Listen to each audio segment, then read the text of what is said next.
Sen, quick lang yung reaction niyo lang po dun sa nangyari sa MPBL. Isa Bacolod po. Yung Bacolod team.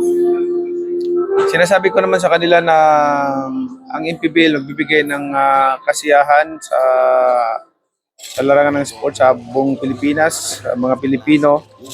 Ayaw ko yung may mga hokus-pokus na nangyayari at dinadaya yung mga tao. Gusto ko mga players maglaro ng with integrity and honesty.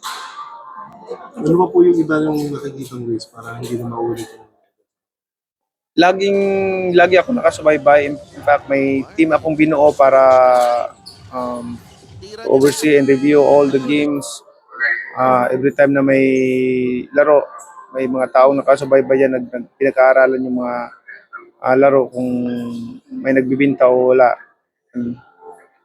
Some message niyo po sa mga players, coaches, and teams na possible na involved po dun sa game fixing? Sa mga players, coaches, wag nating lukuhin yung taong bayan na laro tayo kasi pangit yung nag-cheer yung mga tao tapos yun pala is a fixed game. So mahirap yun.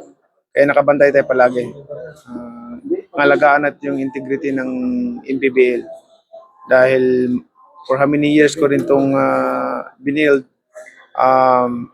Ngayon, nandyan na siya, kilala na ang MPBL, tapos masisira lamang sa mga kanyang gawain. So, nakabantay tayo. And I hope na lahat ng mga players, maglaro lang sila ng buong puso at with honesty and integrity.